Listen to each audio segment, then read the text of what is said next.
नमस्ते दोस्तों, मैं नीरू पांडे अपने लव मैरिज चैनल में आप सभी लोगों का स्वागत करती हूँ। कैसे हैं आप सब, बताइएगा ज़रूर। और मैं वीडियो बना रही हूँ बड़े उम्मीदों के साथ। प्लीज़ मेरी उम्मीदों पे आप लोग मेरा साथ दीजिए। Thank you. जैसा कि कल मैंने बताया था कि एक एक दिन एक एक पल मेरा बिताना भारी पड़ने लगा था। मुझे ये नहीं समझ में आ रहा था कि आगे मैं क्या करूँगी, मैं कैसे आगे बिताऊँगी। जो कि मेरे हस्बैंड ने बोला था कि प्रेगनेंसी के बाद और डिलीवरी के बाद तुम्हारी राहें बिल्कुल आसान हो जाएंगी। ऐसा ना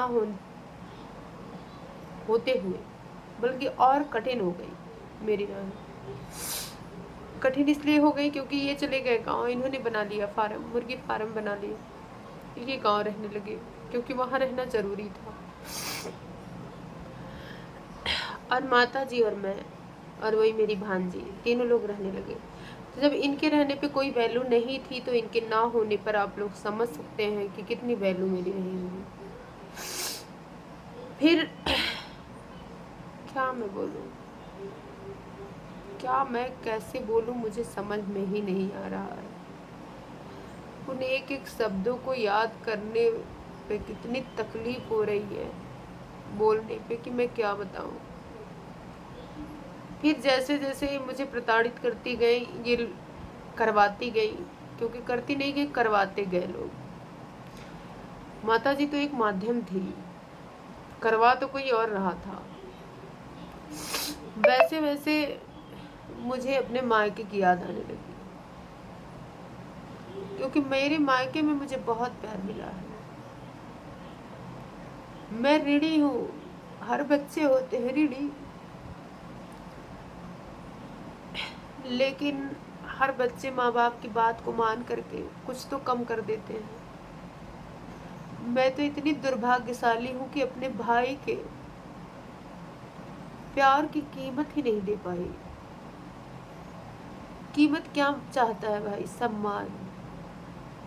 मैंने उनके सम्मान को ही नहीं रखा, उनके मान को ही नहीं रखा। माँ बाप अपने बच्चों की गलतियों को माफ कर देते हैं क्योंकि वो माँ बाप होते हैं। भाई क्यों नहीं माफ कर पाता है, चाहे वो कितना भी प्यार करे? क्योंकि भाई भाई के नज़रिए से देखता है, समाज के नज़रिए से देखता है, और माँ बाप कुछ देर तक समाज के नज़रिए से देखते हैं, फिर अपने बच्चों की खुशी देखने लगते हैं। वही भाई जब खुद माँ बाप बनता है तो भले उस फीलिंग को समझे, लेकिन नहीं समझेगा तब तक जब तक कि वो खुद नहीं बनेगा, उसके बच्चे नहीं बड़े हो जाएंगे। मैं अपने भाइयों की गलती कतई नहीं दे रही। मेरे भाई बहुत अच्छे, मैं जितनी भी तारीफ करूं उतना कम है मेरे भाइयों के लिए। मैं अगर एक गिलास पानी भी अपने हाथ से धुल के लेती थी तो मेरे भाई मेरी भाभियों को डांट लगाते थे कि मेरी बहन खुद से बर्तन धुल के पानी पिएगी।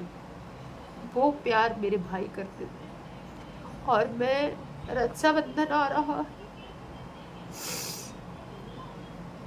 9 साल हो गया, हर रक्षाबंधन आने से पहले और आने के बाद एक टीस सी उठती है। हाय, मेरे इतने प्यारे भाई बहुत मानते थे। क्या कोई किसी का भाई इस जमाने में मानेगा यार? जितने अच्छे मेरे भाई, जितनी तारीफ करूं उतना कम है मेरे भाइयों की। लेकिन मुझे माफ नहीं कर पाएंगे, भले ही कितना प्यार करते थे, लेकिन मेरी इतनी गलती को नहीं माफ कर पाएंगे। मैं जानती हूँ, मैं जान रही हूँ भैया, हो सकता है कि मेरी वीडियो आप तक कभी ना कभी पहुँचे। ये वीडियो का रास्ता मैंने क्यों चुना? क्योंकि मैं अपनी बातों को आप तक पहुंचाना चाहती थी और कोई माध्यम नहीं है मेरे पास। भैया जैसे आप लोग हमको मानते थे, जैसे ही मैंने आपका अपमान किया उससे कई गुना ज्यादा मैंने उस अपमान को झेला है यहाँ। उसका तुरंत ही भगवान ने मुझे यहाँ पे बदला दे दिया है।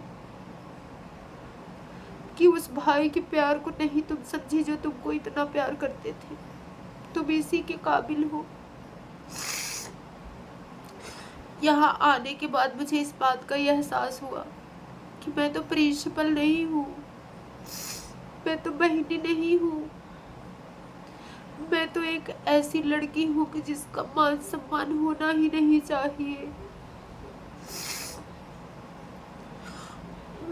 मैंने आप लोगों का दिल दुखाया है, इसके लिए शायद ईश्वर मुझे ना माफ करे, लेकिन भैया आप लोगों से उम्मीद करती हूँ 1% तो माफ़ी कर दीजिएगा, क्योंकि उसकी सज़ा मुझे मिल चुकी है।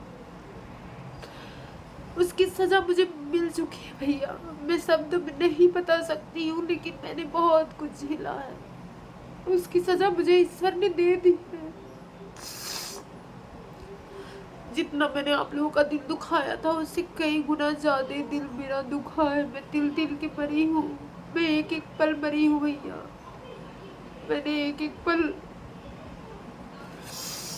बेइज्जती सही है, बदनामी सही है, जितना मैंने आप लोगों को परेशान किया, तकलीफें दी, दुख दिया, उसका कई गुना ज़्यादा ईश्वर ने मुझे दे दिया है। अगर मेरी वीडियो कभी भी आप तक पहुंचे तो प्लीज़ मेरी भावनाओं को समझिएगा कि मैं कितनी ग्लानि में हूँ। मैं बता नहीं सकती हूँ शब्दों में, लेकिन मैं बहुत प्यार करती हूँ भैया आप लोगों से, बहुत